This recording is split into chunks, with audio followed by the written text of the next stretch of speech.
రామ్టాక్కి తిరిగి స్వాగతం. మహారాష్ట్ర స్థానిక సంస్థల ఎన్నికల్లో ఓ ముఖ్య పరిణామం జరిగింది. హైదరాబాద్ బేస్డ్ మజ్లిస్ పార్టీ అదవరకిటితో పోల్చుకున్నప్పుడు విస్తరించింది. అది విస్తరించడానికి మిగతా కమ్యూనిటీలోకి రాదు కాబట్టి ముస్లిం కమ్యూనిటీలో దాన్ని నమ్మటం మొదలుపెట్టారు. ఆశ్చర్యకరంగా 125 స్థానాల్లో గెలిచింది. 125 స్థానాలు, 13 కార్పొరేషన్లు. ఒకసారి ముందుగా అవేంటో ఒక్కసారి మీకు చెప్తా విని చూడండి. స్లైడ్లో ఇచ్చాను. సంభాజీనగర్ అంటే ఇది ఔరంగాబాద్ 33, మాలేగాం 20, నాందేడ్ 15, అమరావతి 12, ధూలే 10, సోలాపూర్ 8, ముంబై 8, నాగపూర్ 6, థానే 5, అకోలా 3, అహ్మద్నగర్ 2, జాల్నా 2, చంద్రపూర్ 1. 13 చోట్ల.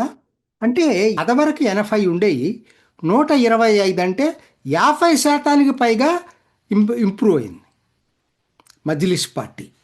ఇది ఎలా జరిగింది? ఎందుకనంటే అందరూ అంతకుముందు దీన్ని ఇగ్నోర్ చేశారు. ఎవరితో పొత్తు కూడా లేదు మజ్లిస్ పార్టీకి. వాళ్ళు ఆఫర్ చేశారు కాంగ్రెస్ లాంటి పార్టీలకు, కానీ వాళ్ళు ముందుకు రాలేదు కాబట్టి వాళ్ళు సొంతగా పోటీ చేశారు. ఇప్పుడు గ్రాడ్యువల్గా ఏంటంటే మెయిన్ స్ట్రీమ్ పార్టీల వైపు ఉన్నటువంటి ముస్లింలు మజ్లిస్ వైపు మలుతున్నారు. మజ్లిస్ కాకపోతే ఇంకొక ఇస్లామిస్టిక్ పార్టీ. ఇది ఆందోళనకరం పరిణామం. నేను ఒక్క ఉదాహరణతో మీకు దానికి మీకు ఇంకా వివరంగా చెప్పడానికి నేను ప్రయత్నం చేస్తా. మాలేగాం 75% పైగా ముస్లిమ్సే ఉంటారు, 75-80% అక్కడ. మాలేగాంలో 2017లో ఎలా పడ్డాయి, ఇప్పుడు ఎలా పడ్డాయి ఒక్కసారి చూసుకుంటే వస్తున్న మార్పు ఏంటో మీకే అర్థమవుతుంది.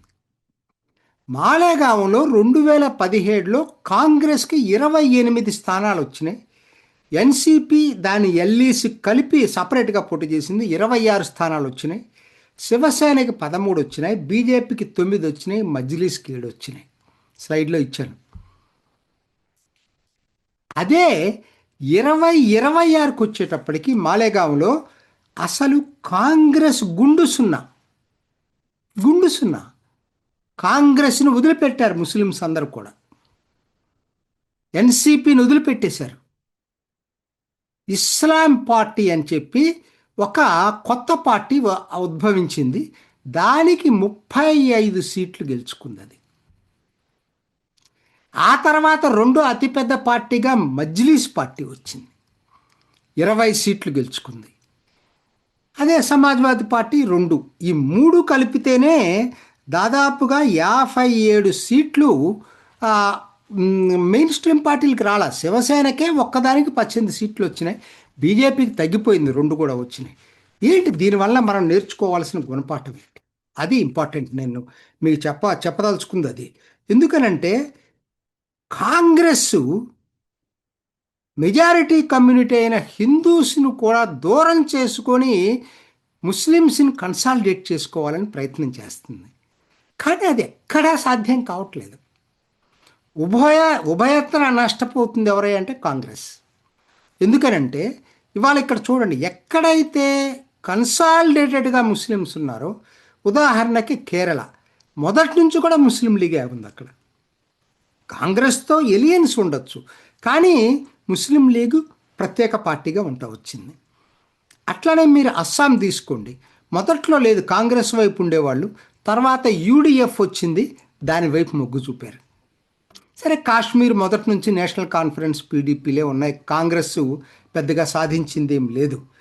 బీహార్ విశేషం ఏంటంటే బీహార్లో కూడా పోయిన ఎన్నికల్లో సీమాంచల్లో కిషన్గంజ్ ఆ చుట్టుపక్కల ఎంఐఎం ముస్లిమ్స్లో స్థానం సంపాదించుకోగలిగింది.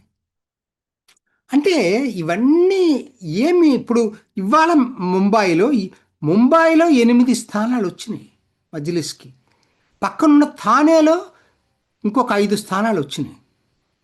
అంటే ముస్లింలు క్రమక్రమాన కాంగ్రెస్ ఈ పార్టీలు బలంగా లేని చోట కాంగ్రెస్కి మద్దతు ఇస్తారేమో కానీ మెల్లిమెల్లిగా ఇటువంటి ఇస్లామిస్ట్ పార్టీల వైపు మొగ్గు చూపుతున్నారనేది ఈ మాలేగాం ఉదాహరణే మనకు క్లియర్గా అర్థమైపోతుంది. మేబీ వెస్ట్ బెంగాల్లో కాకపోవచ్చు, ఎందుకంటే వాళ్ళకి బీజేపీ భూతం కనపడుతుంది కాబట్టి వాళ్ళకి ఆ తృణమూల్ కాంగ్రెస్ వైపు నిలబడ్డారు. అట్లానే యూపీలో సమాజ్వాదీ పార్టీ వైపు నిలబడ్డారు, గట్టిగా నిలబడ్డారు ఈ 2 చోట్ల. మిగతా చోట్ల ఎక్కడా కూడా ఆ పరిస్థితులు లేవు. ఇప్పటికైనా ఇది కాంగ్రెస్కి అతి పెద్ద దెబ్బ అనేది నాకైతే అనిపిస్తూ ఉంది. బట్ ఓవరాల్గా కూడా ఈ మెయిన్ స్ట్రీమ్ పార్టీస్ నుంచి ఈ ఇస్లామిస్ట్ పార్టీల వైపు వెళ్ళటం అనేది ఆందోళన కలిగించేటువంటి అంశం. ఇది ఈనాటి రామ్ టాక్. ఇంకొక ఎపిసోడ్లో మళ్ళీ కలుసుకుందాం. నమస్తే. చూసారు కదండి, మరి ఈ వీడియో కనుక మీకు నచ్చినట్లయితే ఒక లైక్ కొట్టేసి మీ అభిప్రాయాన్ని కూడా కామెంట్ బాక్స్లో తెలియజేస్తూ ఇలాంటి ఇంట్రెస్టింగ్ అప్డేట్స్ కోసం మా ఛానల్ని సబ్స్క్రైబ్ చేసుకోండి.